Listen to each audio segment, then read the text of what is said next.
At the end of the Holdovers, Professor Paul Hunham lies to Dr. Woodrup and Angus Tully's parents to stop him from being sent to a military academy. While Hunham and Tully initially had an adversarial relationship, they formed a bond over their Christmas holiday together, changing both of them forever. The film is directed by Alexander Payne from a script by David Hemmingson, and the Holdovers cast consists of excellent performances from Paul Giamatti, Dominic Sessa, D'Avine Joy Randolph, Carrie Preston, Andrew Garman, and more.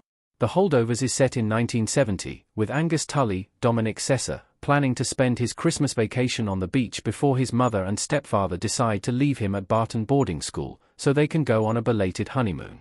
Being stuck with the widely disliked Professor Paul Hunham, Paul Giamatti, for Christmas break is a recipe for disaster. Despite the situation, Hunham and Tully form an unlikely bond. In the end, when Angus is faced with the threat of suspension and being sent to a military academy, Hunham takes the fall, losing his own job to protect Tully.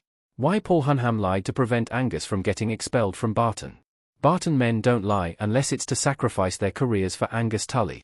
As a former Barton student, Hunham prizes the integrity of the institution, making him a notoriously strict teacher with famously harsh grading standards. He doesn't even budge at the request of headmaster Dr. Hardy Woodrip, Andrew Garman, who wants the sons of some influential figures and school donors to get preferential treatment.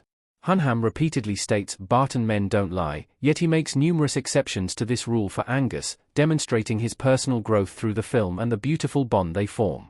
The most notable example is at the film's end, when he says it was his idea for Angus to visit Angus' dad at the sanatorium, a lie that saves Angus from being sent to military academy, and potentially, eventually, Vietnam, but costs Hunham his job. The Paul Hunham introduced at the start of the Holdovers would never budge on his personal ethics to that degree, much less for one of the students, so this is a huge transformation for him. It should be noted that, despite Angus' discipline issues, he's one of the few students who didn't fail the test Hunham hands out at the start of the movie, but it's not until their personal relationship evolves that Hunham truly shows favor to Angus. As they get to know each other more, particularly during the trip to Boston, Hunham sees himself in Tully and recognizes his potential. However, despite lying at the hospital to cover up Angus' dislocated shoulder, celebrating Christmas together, and agreeing to travel to Boston, Hunham remains harsh towards Tully. The moment he truly begins to turn a corner is when he discovers Angus has a prescription for Librium, the same medication Hunham takes for depression. He begins to see how the ways Tully is acting out are mostly symptoms of his difficult family situation.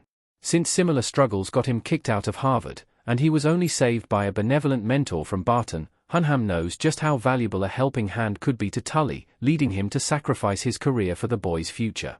How Mary Lamb changed Angus and Paul Hunham. The Holdovers focuses on Angus Tully and Paul Hunham, but it's actually about Curtis Lamb. While the main plot of the Holdovers focuses on the relationship between Paul Hunham and Angus Tully, the presence of Mary Lamb, D'Avine Joy Randolph, is essential to establish the stakes at play for Angus' future. Mary's son, Curtis, was a former Barton student who didn't come from privilege, like all the other boys at the school, because he was the son of a single black mother. Despite his good grades, the Lamb family couldn't afford college, meaning Curtis couldn't get a student deferment from the draft and was sent to Vietnam, where he was tragically killed in action. Afterward, Mary stayed at Barton because it was the last place she and Curtis were together. While this is a subplot in the Holdovers, Mary's story is deeply moving and offers a vital reflection of what Angus' life could look like without the opportunities he's been wasting. After his encounter with an injured Vietnam veteran at the bar, Hunham tries to make him face his privilege, saying, "Barton boys don't go to Vietnam," to which Tully responds, "Except for Curtis Lamb." At the end of the Holdovers, when Hunham goes to Dr. Woodrup's office, Mary sits outside the door to hold Tully's hand. As the mother of the only Barton boy to go to Vietnam, she knows the stakes at play if Tully has to go to a military academy. Through his relationship with Mary and Angus, Hunham understands the risk and makes his sacrifice. Why Paul Hunham spits out the cognac after he's fired from Barton? That was a very expensive mouthful of alcohol. The first scene between Hunham and Woodrup in the headmaster's office establishes the dichotomy between the two Barton men. Both are former students, yet Hunham is quite a bit older and was once Woodrup's teacher. Woodrup's office is much nicer than Hunham's, and he has a bottle of Louis XIII cognac on his desk, a gift from the school's board of directors worth thousands of dollars in $2023. Woodrup urges Hunham to use gentler grading standards for the sons of some of Barton's more influential men, which Hunham refuses to do as it would undermine the integrity of the institution, devaluing what it means to be a Barton man. At the end of the movie, Hunham finally learns to budge on his harsh standards, but not for one of Barton's political elite. Instead, Hunham lies to defend Angus Tully, one of the few boys at the school to actually recognize his privileged situation. Having lost his job, Hunham sits at a literal crossroads as he leaves the Barton campus as it's revealed he stole the bottle of cognac from Woodrop's office. Before charting his course away from Barton for the first time in his adult life, he takes a swig of the cognac and spits it out, a final sign of disrespect to the institution that shaped his previously rigid ethic. Hunham's disregard for the cognac's price demonstrates his vastly differing values from the elitist world of Barton. What happened to Angus Tully's father?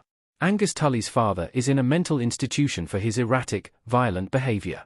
Angus' dad, Thomas Tully, Stephen Thorne, in the Holdovers. One of the most pivotal sequences in the Holdovers is the trip to Boston, where Hunham and Tully seem to be getting along for the first time.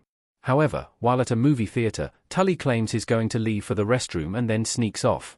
Hunham catches Tully in the act, and the boy reveals that his intent was to go visit his father, who he'd previously told Hunham was dead.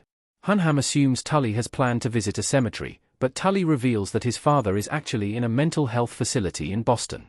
This leads to one of the key differences to the real-life inspiration for the Holdovers, as Tully's family is revealed to have been broken up by his father's strange, erratic behavior, which had begun years prior. Angus Tully's father was provided with medication, which apparently made matters worse, leading to the behavior becoming angry and violent. Tully's mother was left with no choice but to check him into a mental institution, and she later explains that the father suffers from paranoid schizophrenia and early-onset dementia.